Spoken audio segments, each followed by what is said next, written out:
What? The food? What? I mean, this is an area of history that's just like so deep. And over the baguette. Themes of empire, mission, inheritance, and destiny. Well, welcome back to What the Food, ladies and gentlemen. We're here again with another fantastic episode. Yeah, hopefully it is. So this is What the Food. It's a podcast that aims to uncover the fascinating origin stories behind dishes from all over the world, both popular and obscure. My name is Miles, and I'm here with Andy. Hello. And today's episode takes us to a journey. Was that a little notification then? It was a bloody little notification, yes. You Sorry. little bastard. I thought I'd put everything on Do Not Disturb, but obviously I hadn't. Sorry about that, everybody. I'll try harder next time. Oh my god. What are we looking at today, Andy? Medovik. Medovik. No, Med, I think. Medovik. Medovik, yeah. So I want to have a Medovik. our first adventure into Russia, eh? Yeah. Comrade, my love. Welcome to Russia. I want to go to the other sides of the park, because the kids are taking the mickey out of me. What? You want to go to the other side of the park? These kids are taking the mick out of my accent. No, you're going a bit Borat there towards the end. Am I? I want to go to the other side of the park. That's better. Because the children are wanting to take the mickey out of me. Why? Why do they want to take the mickey out of you, my love? Because I have a horrible instep on my foot when I kick a football. It goes on to the different sides of the field. I thought you were going to say I've got a horrible ear infection. My knowledge of Russia in general is very limited. I think same. When I think of Russia, I just think of like three things basically: Vladimir Putin, the Soviet Union, and dashcam footage of road rage. Because I think, perfect trifecta, isn't it? The Russian Holy Trinity.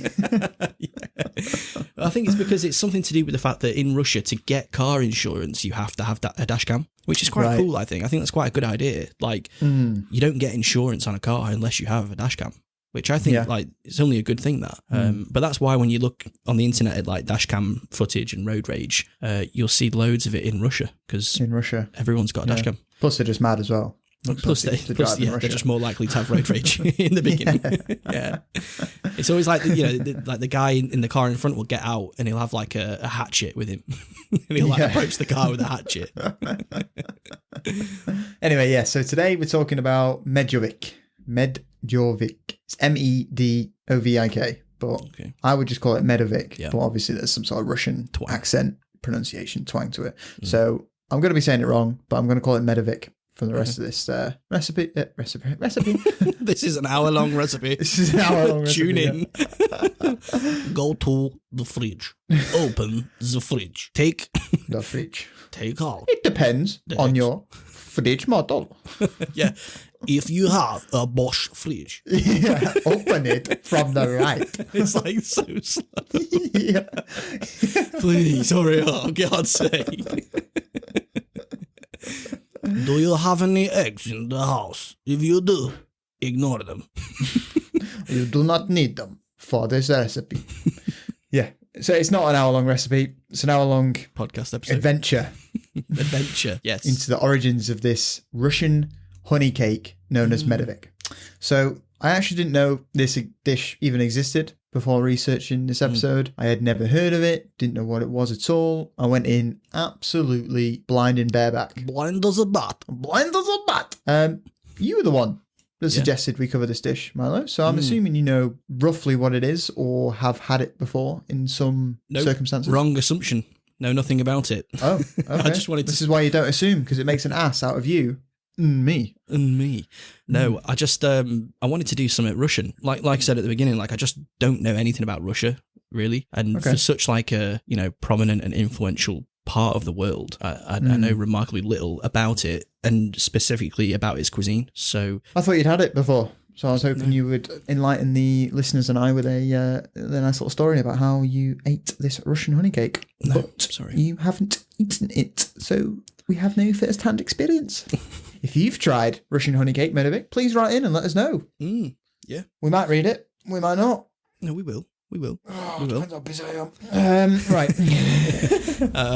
The email address is whatthefoodpodcast@gmail.com. So if you have had Medovik, let us know. Let us know. Have you seen pictures of it before, at least? I have. I saw it. It's like a multi-layered sponge cake. It's a lot of layers, yeah. Yeah. It's a lot interesting. Of layers. Anyway, yeah, right, let's get into it. So let's start by just basically explaining what in the world Medovik is, how you make it, and then we'll move on to the origins a bit later. So, as we've already said, Medovik is a layer cake with its origins in the former Soviet Union. It's, despite the Soviet Union obviously not being around anymore, it's still an incredibly popular dish, or cake, I suppose. It's not really a dish, is it? It's cake. It's still a popular dish to this day in countries like Russia and Ukraine. It's still super popular. The main flavour in Medovik is honey. As we said, it's a Russian honey cake called Medovik. And yeah, so it's most of the recipes that you will come across actually refer to it as a Russian honey cake, in brackets, Medovik, basically. So honey is the predominant flavour. Yeah, exactly. Honey is the predominant flavour. We'll get into why that's the case, because you don't really get many honey flavoured things, do you, really? No. Not really. It's just more normally like an added ingredient, but this is like a natural sweetener type of thing. Exactly, yeah. But this is the primary flavour that you're looking to get across is honey. This is making me want it more, because I fucking love honey. Yeah. But you might absolutely love Russian cuisine then, to be honest. But yeah, the cake itself consists of layers of sponge cake with a cream filling that is then covered in nuts or crumbs made from the leftover cake after you finish cutting and trimming it to size and all that sort of stuff. Oh, that's cool. Now when I say exactly, yeah. Now when I say layers, I don't mean you fucking Victoria sponge cake type deal where you've just got 2 layers, bit of jam in the middle. Nah. This is much more extreme. We do it bigger. We do it better. Bigger. Much more layers, just like the metro. So Medovik is made up of incredibly thin sponge cake layers. The thinner and taller, the more impressive, basically. It's kind of like, you remember strudel? Yes, yeah. I was thinking the same thing. Yeah. How many layers of phyllo can you get? Exactly. Yeah. The taller as a sign thinner, of the quality of it. Exactly. The taller and thinner you can get it, the more impressive it is, and the more it demonstrates that the chef has all the skills. All the skills, man.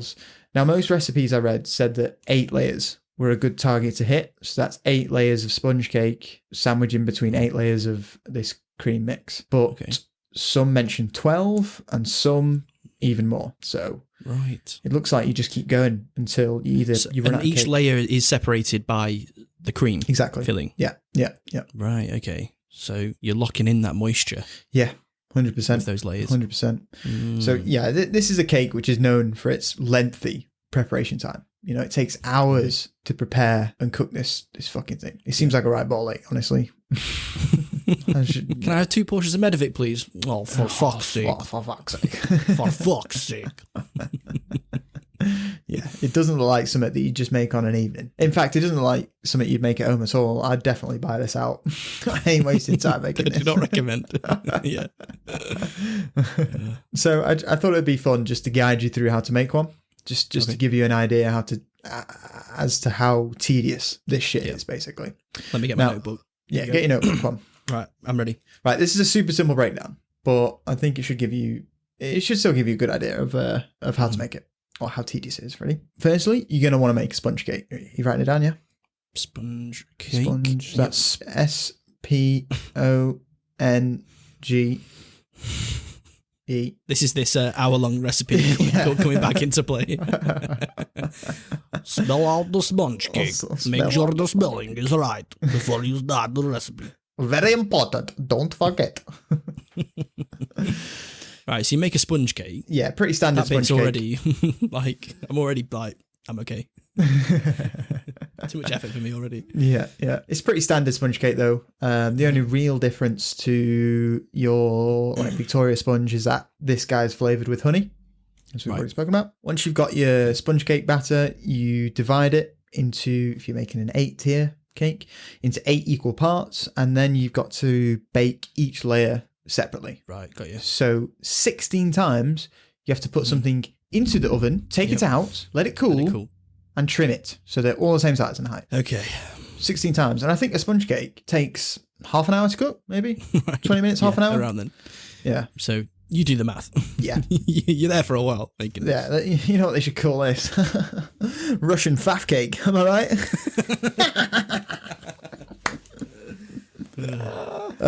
Yeah. 8 layers of faff. Dunk that one. 8 layers of faff. So you've made your sponge cake, you've trimmed it. Once it's cooled, then you make the filling, right? Now this is going to throw you off a little bit here because the filling of a Medovik cake consists of sour cream. Oh, do you know what? I was going to say that then. I was going to make a joke. I was going to go, sour cream. Yeah. And then you literally said sour cream. Sour cream, mate. They love sour cream. Love it, mate. Sour cream. So this is obviously just one recipe that I found, but it claimed to be authentic. So I absolutely trust it with all my heart. So it consists of sour cream, heavy cream, powdered sugar, and vanilla extract. Now, why the sour cream? I think it's the moisture. I think it works hard on that moisture front, you know? Yeah, but it's sour. I know, but it's not so sour, is it? Yeah, but if you're mixing it with sugar, things though, sour cream and savoury. I made a stroganoff last night, and I put sour cream in that. That's timely. Yeah, Russian. I know, and that sour cream went into that, and I think that's the traditional ingredient. But it's not sweet. Well, it is. They're using it in a sweet way. So it's specifically it's a specific type of sour cream that they use called like smetana, I think it's called. Okay. It's kind of actually more similar to creme fraiche. Right. So it's a bit more subtle, maybe. Bit more subtle, I think. Yeah. Yeah. They tend to use, borscht, that sort of Eastern European soup type thing that they make. No. It's like a beet soup. Never heard of borscht? Yes. Do you know what? I've seen it. Yeah, yeah. The bright pink purple exactly, soup. Yeah. They tend to serve that with a dollop of this smetana on top of it. Okay, all right. So that's the filling. That's the filling. Yeah. Once you made your filling, you got to layer that bad boy up. So working one layer at a time, you obviously start with a sponge cake, spread your filling on, top with either nuts or your trimmings from when you sized your sponge cakes, and keep going until you've used absolutely everything up. Right. Once you're done with the layers, you then just top the entire thing with even more cake crumbs or even more nuts, and boom, you're done. You got yourself a Medovik. Well, is the whole outside covered in cream? No. As well? No. The outside isn't covered. Well, from the ones that I saw, the outside isn't covered with cream. Right. I think you can do. I mean, you can do whatever the fuck you want with it. But I think traditionally, only the top is seasoned. That's the wrong word. Scattered with like nuts and cake crumbs and shit like that. But that sticks to the cream that you put on the surface. Yeah. Right, got you. Exactly. I don't know about you, but I'd lose patience fucking very quickly. Yeah, it does. Yeah, it sounds like that. Baking for me in general, like I absolutely love cooking, but baking and cake and the whole fiddly aspect to it, I just can't get behind. I just lose patience. Well, you just got to love the process, and if you don't, then you're just not going to get on with it. Just something about them gets me annoyed. Just cakes in general, making them. Like, they're just smug, aren't they? Just fucking sat there, little moist bastards. Moist bastards. It's one of those foods that, it takes so much effort and precision and energy to make, and it's just cut into straight away. And it's like all that, artistry is kind of destroyed in that first slice. Yeah. It's food like that just feels a bit like, really? Like, and no matter what recipe you follow, the pictures will show like perfect layers. Yeah. And then you fucking cut into yours and there's like a bit of cream seeping down into one of the layers and it just looks like a fucking hodgepodge of a cake. Yeah. I don't know, maybe it's the grandmas of Russia that are doing this. They've got all day on their hands to slave over a cake, and grandmas of Russia. You mean like babushkas? Is that what they're called? Oh, yeah. Babushka. But yeah, I don't know. It sounds like something that the grandmas would spend all day doing. Yeah, definitely. More of like a exercise to pass time. Yeah, yeah, very similar to like baklava, I think. Yeah. So yeah, as I've said, there's many different recipes to follow, many different variations of this cake. Like you can cream up the whole entire outside. Sounded rough that, but cream it up, will you? Cream up the entire outside. I'll start that one again. I've never heard those words in that order before. No. Maybe on the hub, maybe, but not outside of that. We don't even call it porn hub anymore. We just say the hub. The hub. Save ourselves time. Yeah. Oh, a bit off topic, but did you hear about the new law that the UK is trying to pass? No. So that they're trying to force UK users that watch adult videos on the internet to enter some like legal information to prove that they're of age. So an example would be if you were to go on the hub and try and watch a video, they'd ask for like your passport identification number to prove that you were of age. Imagine. I'm not doing that. I'm not giving you my identification so you can attach who I am to the atrocity of a video I'm about to watch. You'll have my face, my name, my address, my bank. Absolutely everything. When you last went away, what country you went to, everything. Next to, like... Go on. No, I'm not even going to. No, that's the whole point. I don't want that information out there. No, exactly. Right, so yes, so the thing is because that law is going to come into play, instead of fucking jerking off all day, we're going to be making Medovik to pass the time. Yeah, that's it, and we'll get well good at it as well. Yeah. Well tall layers. It seems like a very Soviet Union move from the UK Doesn't government, that. Yeah. Proper tracking everyone based on what porn they watch. Yeah, so there are many recipes and all types of variations of Medovik, but the one main ingredient that is indisputable is honey. The honey gives this cake its characteristic taste, flavour, consistency. Honey is the star of the show here. I guess then you're going to want to use really good quality honey then, aren't you? Like whenever there's a recipe that kind of is singling out one ingredient, you need that ingredient to be of the best quality, don't you? Definitely. You're making like a fresh strawberry cake or something, you want like the best British strawberries. So I'm 100%. guessing for this, you want really good organic, homegrown honey. Yeah, definitely. From the best, most Soviet Russian bees. Imagine all of them fucking fur Russian hats on. All in the little hive. Doing little Soviet marches through the hive.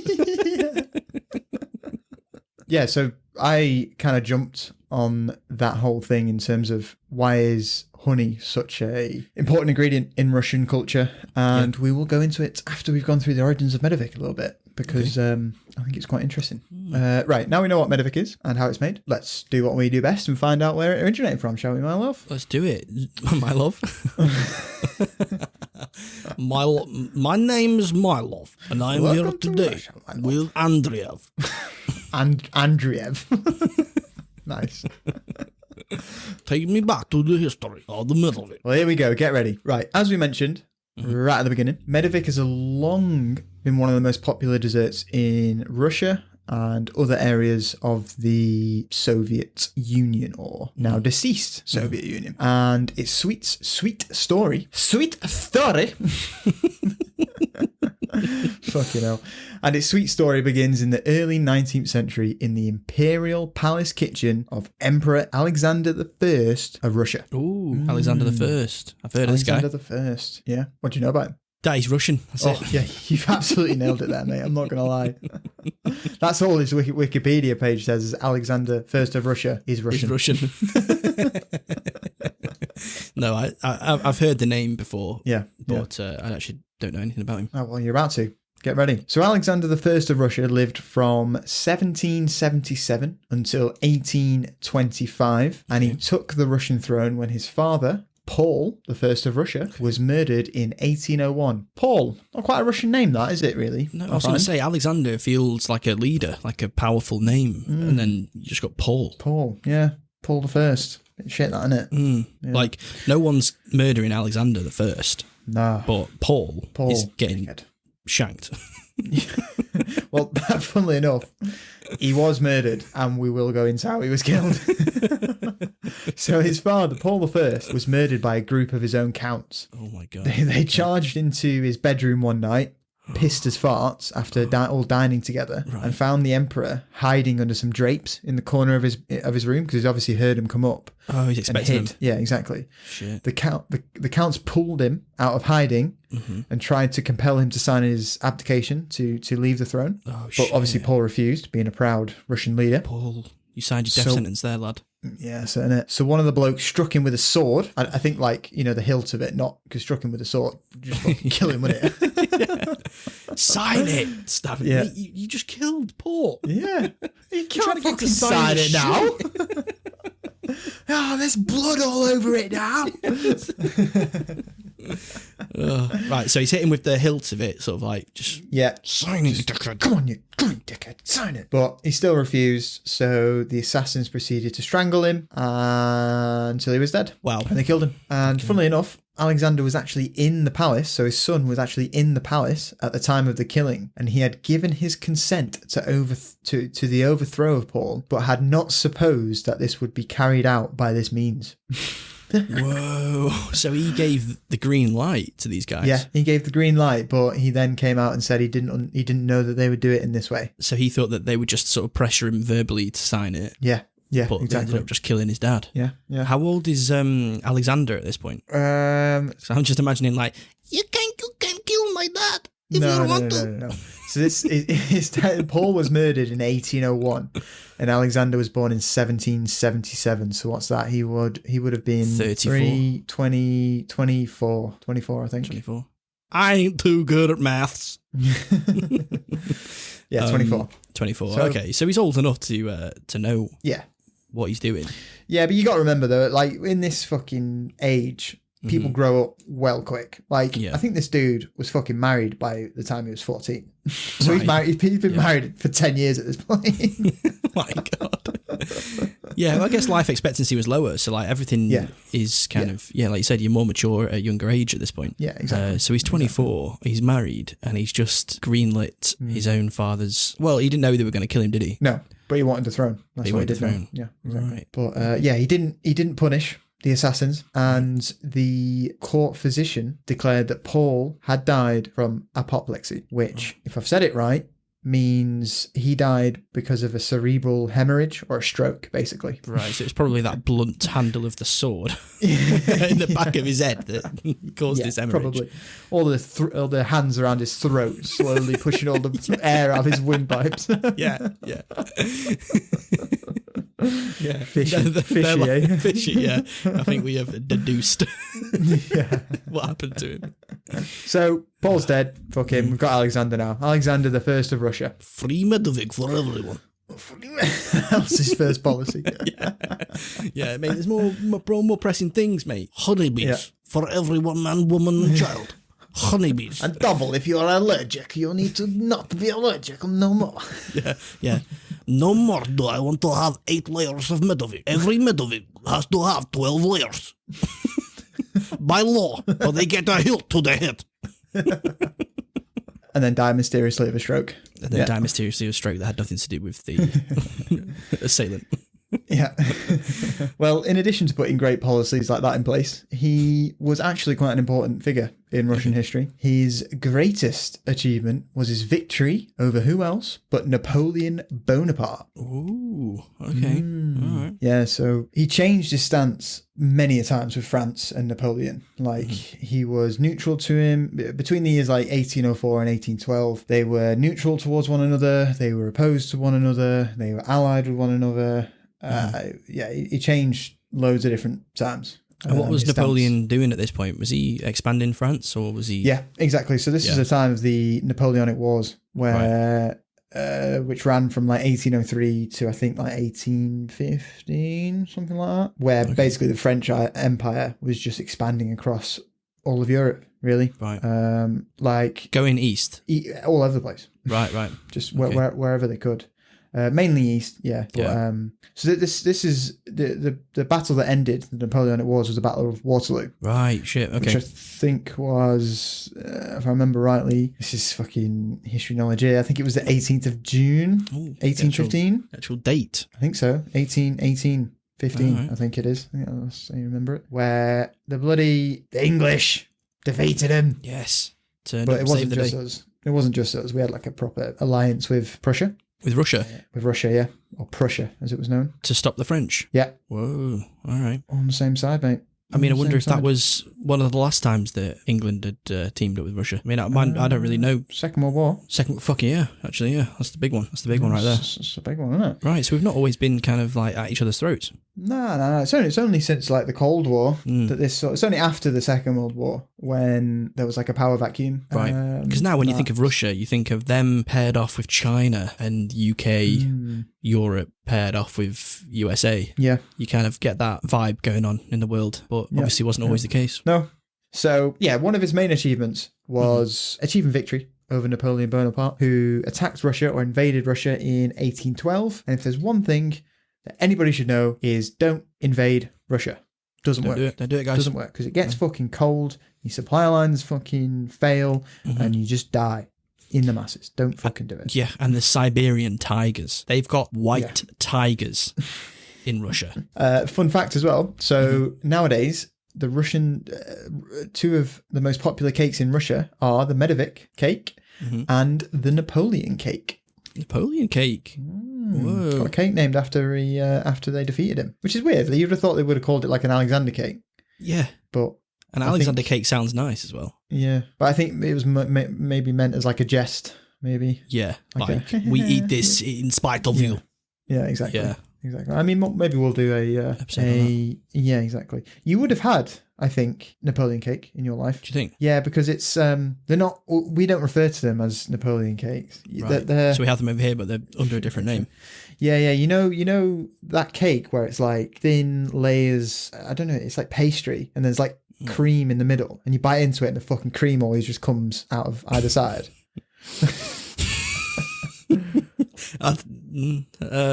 What's it called in our homeland, in our motherland? In our motherland. I'm not sure. It's almost like an eclair, but not like a cream an eclair. cake, some kind of cream cake type thing. Kind of. Yeah, we'll find out afterwards. Look at a picture after this. Yeah. All right. You'll 100% know exactly what I'm talking about when you see it. And you would have had one. You would have had one in and around your mouth at some point in your life. You would have had the cream coming around your mouth at some point in your life. All right, so that's a Napoleon cake that they've named after defeating Napoleon, the French leader exactly. at the time. Directly linked with the victory against the French army. Okay, cool. But yeah, like I said, whole another story, and we'll go into that later.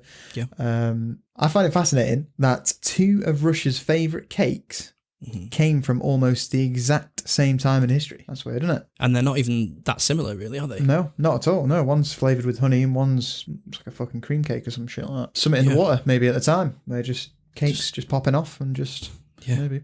Fun little fact before we move on. So Alexander I was Queen Victoria's godfather. You know that? Queen Victoria's godfather? Yeah. Queen Victoria of England. So there's the connection. There's the ally connection. Yeah. Yeah, well, I think you've also got to remember at this time, like, all of fucking Europe is interbred and, you know, like with the Habsburgs and shit like that. In fact, Queen Victoria was even named after Alexander I. Right, okay. Because her birth name was Alexandrina. Ooh, but obviously she disliked that name, so left it out when she took the crown and became Queen Victoria. Bloody hell. Terrible name that, though, isn't it? Alexandrina. Yeah. Shorten that. ASAP. Yeah, we got an even more complicated one coming up. Alexander's wife. So when Alexander was 15, he married a 14-year-old woman who was called, well, not woman actually, girl, innit? Yeah, let's not fucking sugarcoat it.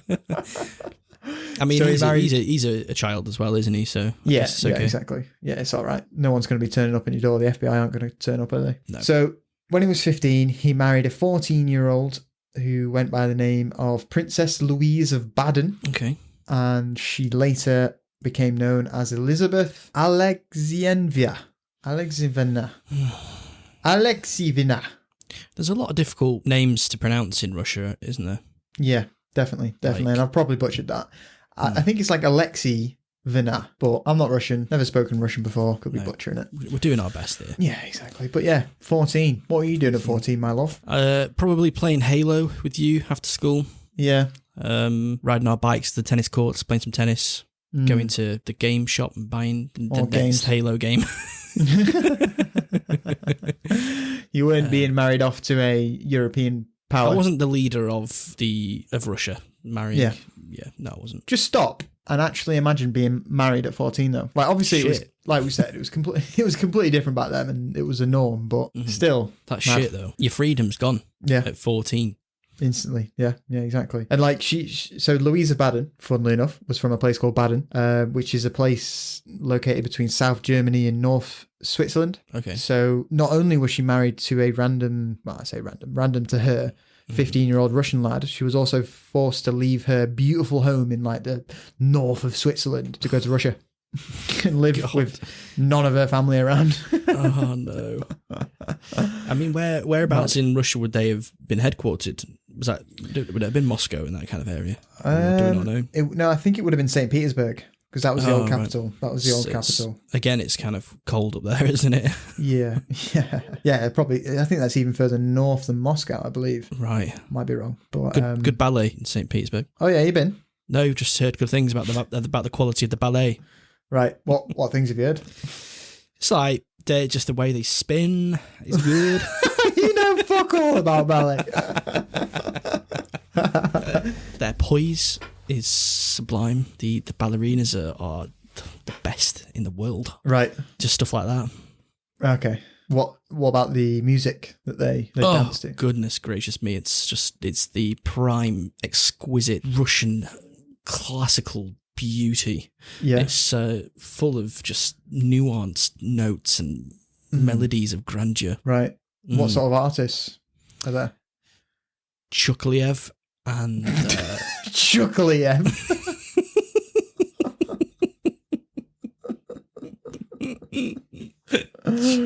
Nice. Very good. Chukliev. Okay. One of the Russian Chuckle brothers. Do me. Do you. Do you. Do me. Do you. Chukliev vision. Chukliev vision. All the kids running around. Yeah. Chukliev vision. Chukliev vision. Brilliant.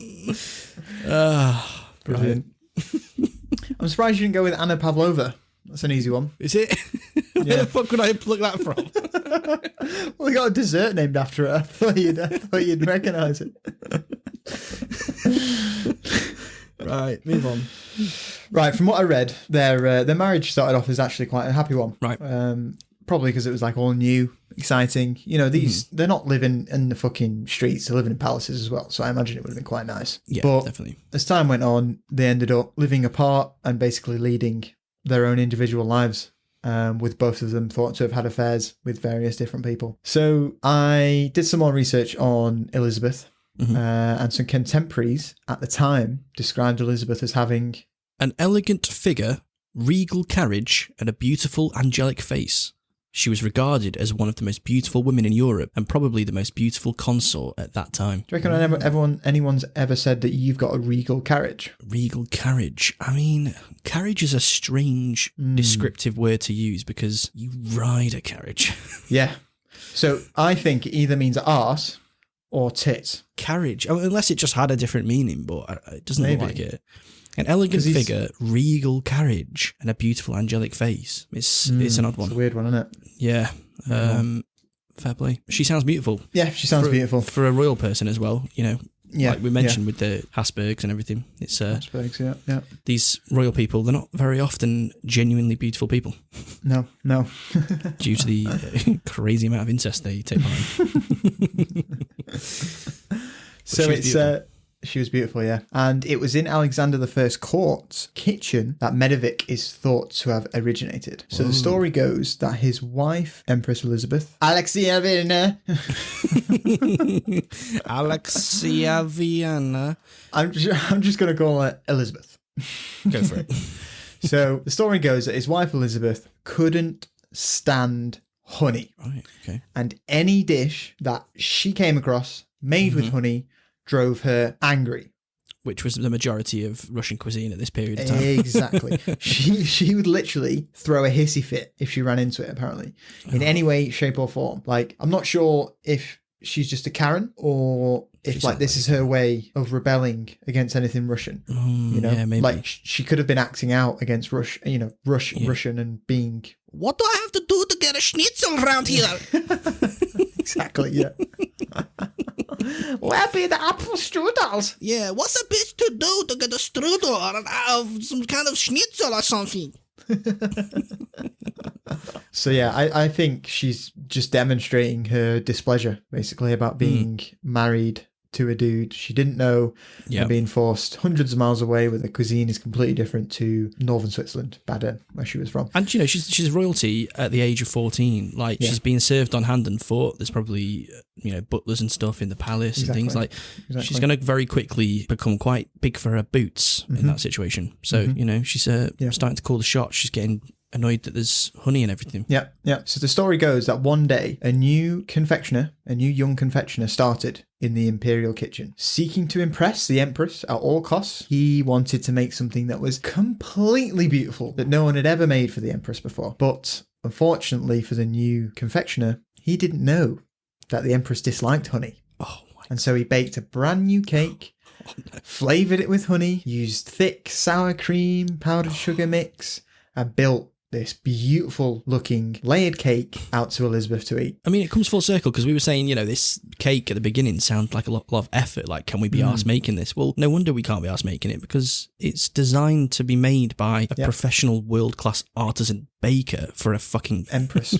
For an Empress, For an Empress. So, like, no wonder we can't be bothered. Yeah, exactly, mate. Exactly.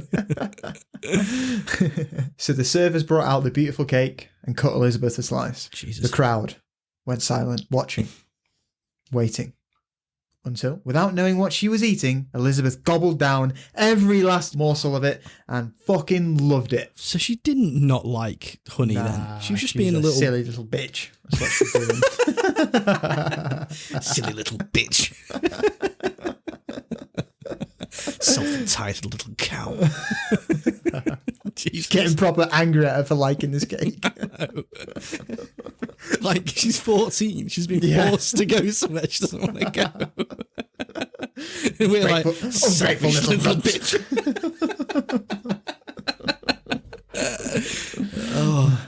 Right. So much to the surprise and the bewilderment of the court and the imperial cooks, she loved it. She absolutely loved it. Yeah. And the cake quickly became popular all over Russia, really. Right. Obviously starting with the elites of the elite. Well, I guess it's like, this is what the Empress eats. Exactly. There's like a bit of clout behind it now. Yeah. Did you know that this cake changed the Empress's opinion on honey? She likes it now. Ooh. Now she has it every day. Ooh. Yeah, every day. Imagine this fucking poor guy has to make this every day. Yeah. Alexa Vienna, you looking very big now. You eat a lot of Medovik, do you? Yeah. You are no longer an elegant figure with a regal carriage. You're fucking fat carriage. You're a very wide carriage now. So that's how Russia's most beloved cake was born. Right. I was intrigued, but I was pretty disappointed by this origin story. I thought there was going to be more. Well, you know me. I like a bit of drama. I like some wars. I think there was drama in this. There was Alexander's circumstances into coming into power. His dad's murder. His and his wife. This young Empress from Switzerland. I think there's a lot of things going on here. Yeah, to be fair. I mean, you know, it's pretty clear cut. You know, there's almost nobody disputing or claiming the invention for themselves. You know, like it's a first. This feels like the first time I've been right, there's just one. Refreshing to see, innit, really? Yeah. Every time it's like, we have 6 opposing stories of the origin. Yeah. Exactly. Yeah. So, that's it for the origins. But as Medovik literally translates into English as honey cake, I thought it'd be worthwhile digging into honey in Russia and why it was such a beloved food in Russia's history. Let's do it. Let's get into that. So honey has played an important part in Russia's culinary history since the pagan days, really, since day old. Long before sugar was easily available, honey was Russia's primary sweetener. It was used in many different aspects of cooking. It was used to ferment drinks, such as mead. Yep. It was used to bake cakes, cookies, gingerbread, whatever. It was used in everything. Like in the old days, they'd use honey as a beverage as well. So they'd brew honeycombs in hot water and then just drink that down. A little honey drink. Sweet water. I was going to say maybe they're using it as well to like sweeten tea. Yeah. And then mead as well. A lot of mead, a lot of beer I'm not sure it's beer. It's not beer, is it? It's mead. Mead is different to beer, I think. Yeah, I think mead's like its own thing, isn't it? Yeah. I think for mead you ferment honey with water. Yeah, exactly. We'll do mead. That'll be an interesting one. Yeah, we'll do mead. I know there's the place in York, the House of Trembling Madness. They've got like a whole shelf dedicated to various different meads from up and down the country. So I want to try that next time we go. Yeah, definitely. Yeah, there's almost like a religious zeal with which Russians treat their honey. Like if you were to visit a Russian farmer's market, you would see a boatload of different kinds of honey on sale. Like there wouldn't just be one store with one fucking babushka selling jars of identical looking honey. No, you'd see jars in ascending order from palest to almost a transparent yellow to like the densest dark brown. They've got loads of different types of honey out That's there. crazy. Because I was going to say, like, the honey making process is so intricate anyway, depending on the type of bee or even like the type of plants that they're gathering pollen from. So I guess like honey can change flavour depending on the geography of where it's being made and what kind of like soils are available, what minerals are in the ground, the weather. Think about how many variants or variables there are along the way of the process of creating honey. Yeah, it's mad. It's mad. No wonder you get, all these different types. It's interesting. Yeah, for sure. And it wasn't just a food or a sweetener either. It was also a medicine. So it was used as a salve to put on a wound or something like that. It was used to relieve fevers and chills. And I think in Russia today, honey jam is still considered like the first line of defense for a cold and ailments and whatever. Kind of like how it is here. Like if you have a sore throat, people tell you to have like honey and lemon or something. Honey and lemon, yeah, exactly. Yeah, it's got medicinal properties. Yeah, exactly. So beekeeping has been around in Russia since ancient times. Yeah, and is still very much a popular occupation today. Can I just say here, fuck beekeeping. I don't think I ever want to get involved with that shit. Nah.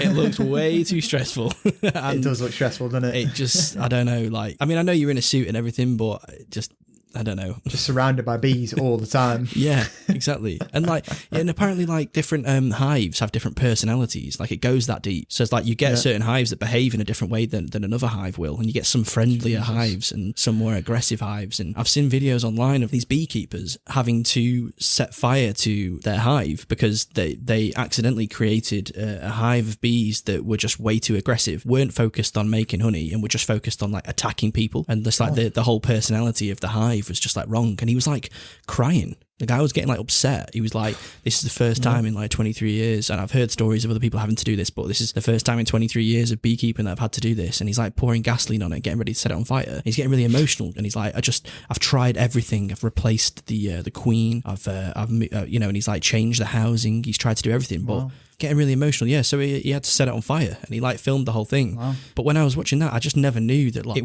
beekeeping as like a hobby or as like a profession went that deep. You have to sort of accommodate for the specific population of your hive and how they are and stuff. It's mental. It goes so much deeper than what you think on the surface. Yeah, definitely. But it's just something that I know for a fact that I probably will never never get into because no, definitely not. No, I'm terrified of bees and wasps. Mainly wasps. yeah, 100%. Yeah. Yeah, I mean, in Russia, it's still a popular occupation today. And around the autumn time, they have a honey festival in Moscow, which is like a big deal. What's that, like a tasting competition type? Yeah, exactly. Like just like a festival. So I think it's over a weekend or maybe over a day or two. And beekeepers from all around the country gather together, share their wares. Yeah, when you go, it's just like you take a backpack full of like fucking wasp repellent spray. Got fucking bathe yourself in it before you go to the festival. Yeah, imagine. God, that's a fucking result for a wasp just flying around the local area, isn't it? on honey festival day. Yeah. Guys, look at this. Oh my God. Oh my God. Or the bees that are passing by are like, look how much fucking honey they've stolen from us. Yeah. Gallons of it taken without our consent. Put together a little heist. Little George Clooney bee, like getting the gang together. Yeah. Mate, we should make that a kids animation film called Honey Heist. Yeah, it's got Pixar written all over it. Hasn't it? It's time the bees take back the honey. So Russians just love honey. They're having honey festivals. They've got all these different types. Yeah. In the medieval era, honey and beeswax were prized commodities in the trade routes between Russia and the rest of Europe. Basically, honey is a long golden river running through Russia's culinary history. Oh, we love throwing those little sentences in. We do, don't we? So even in Russian folklore, honey is mentioned. Oh, here we go. So the bear, one of the most popular Russian fairy tale characters, is primarily associated with a keg of fine honey and the bulk of his adventures most often to do with him looking for honey. It's kind of like Winnie the Pooh, really. Yeah, I was going to say Winnie the Pooh's constantly on the search for honey. With more teeth, I think, the Russian one. Yeah, with more like, if you get in his way, he'll rip you apart kind of storytelling. Yeah, exactly. In fact, the very word bear in Russian, which translates to medved, literally translates to something like the one who likes honey or honey eater, which is pretty cool. Yeah. So the Russian word for bear, medved, translates to the one who likes honey or honey eater. Wow, okay. And the bear itself obviously symbolises strength, power, might, and protection. So, but anyway. Bears. Bears are here. These damn bears are everywhere. I don't know why I said it like that. They're stealing all me honey, these bears. These bears are coming here and stealing our honey. They are. But what you were saying was that bears are just kind of part of Russian identity, aren't they? Yeah. They're a very popular fairy tale character as well. Right.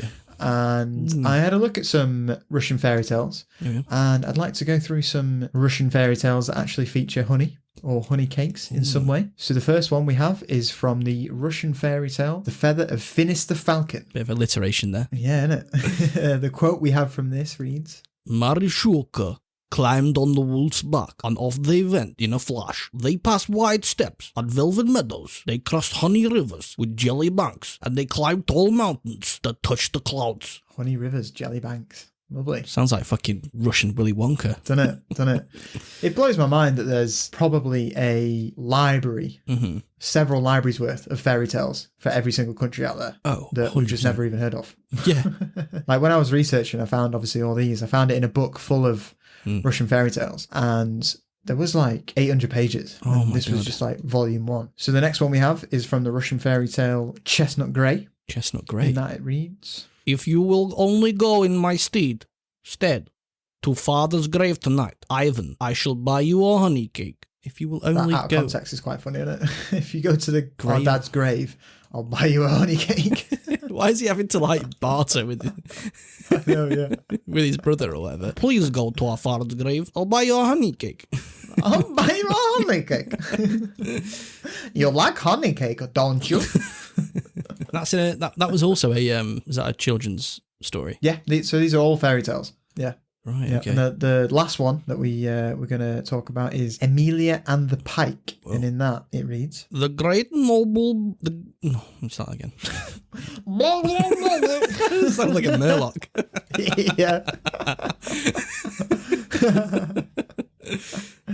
The great noble bought a store of raisins and prunes and honey cakes, and then he came to the self-same village and into the self-same hut, and he asked Amelia's sister-in-law what it was Amelia liked the best. Honey cakes again, featured again. Basically, honey is important to Russians. You get the idea, don't you? Yeah.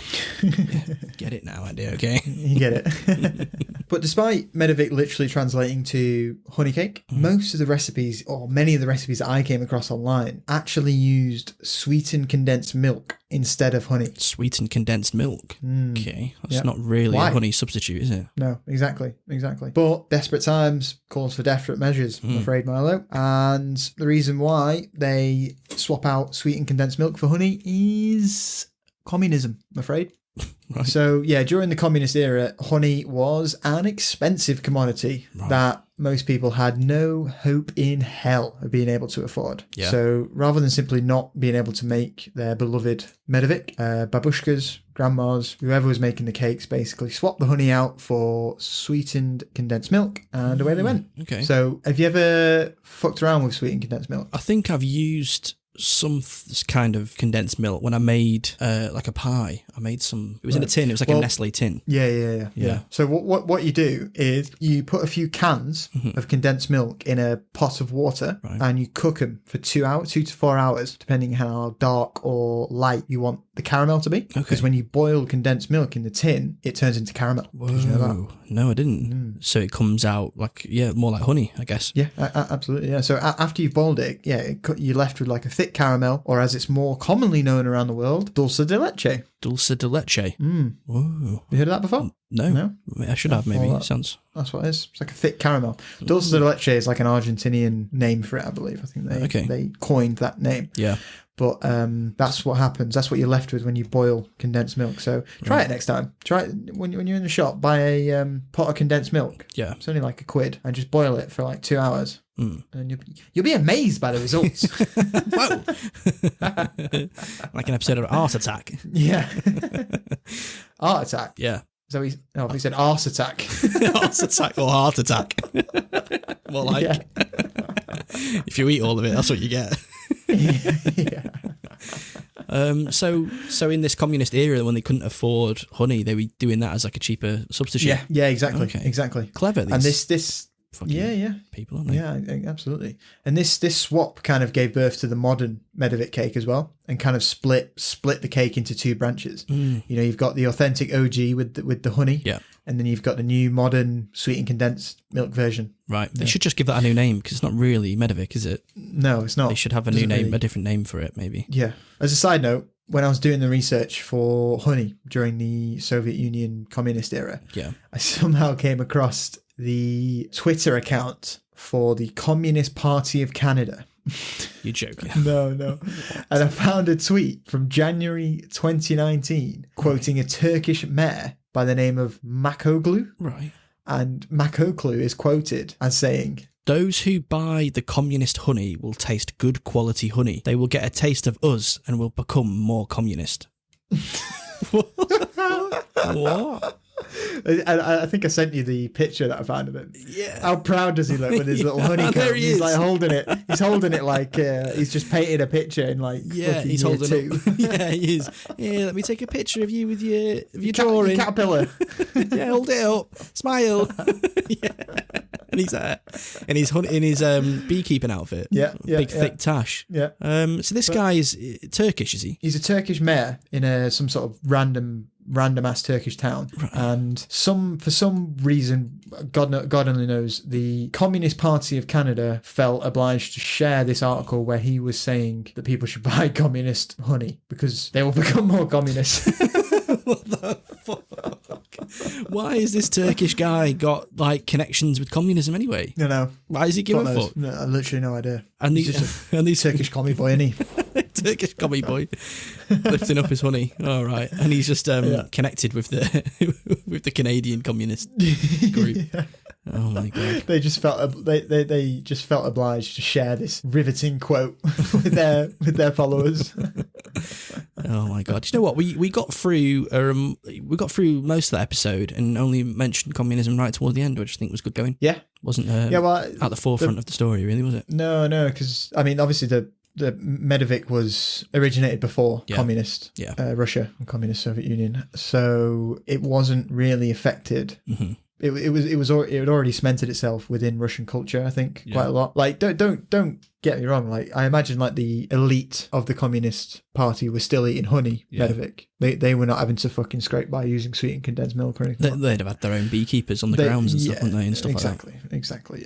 Yeah. But the people that couldn't afford honey had to adapt and find something that was readily available to them, and that's why they made the switch. But I mean, I think this is the first episode where we've had like a standout, definitive origin story. Yeah. I would put a wager that a lot of Russian food is going to be like this. How come? I don't know. I think their history is going to be a lot more straightforward in terms of what we can find in terms of research. Okay. Because I think a lot of their history is going to be either in Russian and not have been translated into English, basically. Or their version of history in its Western versions will be quite streamlined to us, sort of thing. Yeah. And I think like the balance between the rich and poor classes in Russia, especially during the time of this dish's invention, was like, it was unbelievable. Like the difference between. And I think this is really shown by the fact that we don't even know the name of the chef that made it. Right. Yeah. He's so insignificant in their telling of it. Like the whole story is around how Elizabeth hated honey until she had the cake. Yeah. Like it's not about how he's not the hero, that random guy, is he? Yeah, exactly. It's not about how the chef went off and innovated and made this fucking nutty 8-layer cake or 12-layer cake, whatever it was. It's the story is focused on how the leader or one of the royals, elite didn't like a certain thing, ate it, but now she does, and that's why it's become one of Russia's most popular. Yeah, that's a good point. It's like the perspective is with the royals and the higher ups rather than the person who actually created it. Exactly, yeah. It's more about her and her goings on rather than the actual dude that slaved away making the cake. Yeah. That's interesting. Yeah. Well, maybe, as we go on and do more Eastern European dishes and Russian dishes and stuff, we might see this as a pattern, maybe. Yeah. Which would be cool to sort of uncover. Well. So that's it then. That's Medovik. That's Medovik. Whoa. Right. Well, I hope you guys enjoyed that. I really enjoyed that. I've learned loads. Again, like one that we didn't really know anything about, but that I've been like surprised by.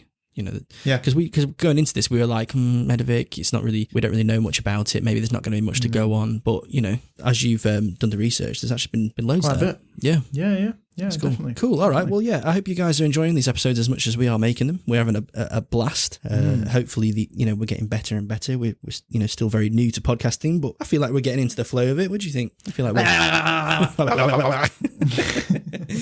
I think we're getting there. Yeah. I think we're getting there.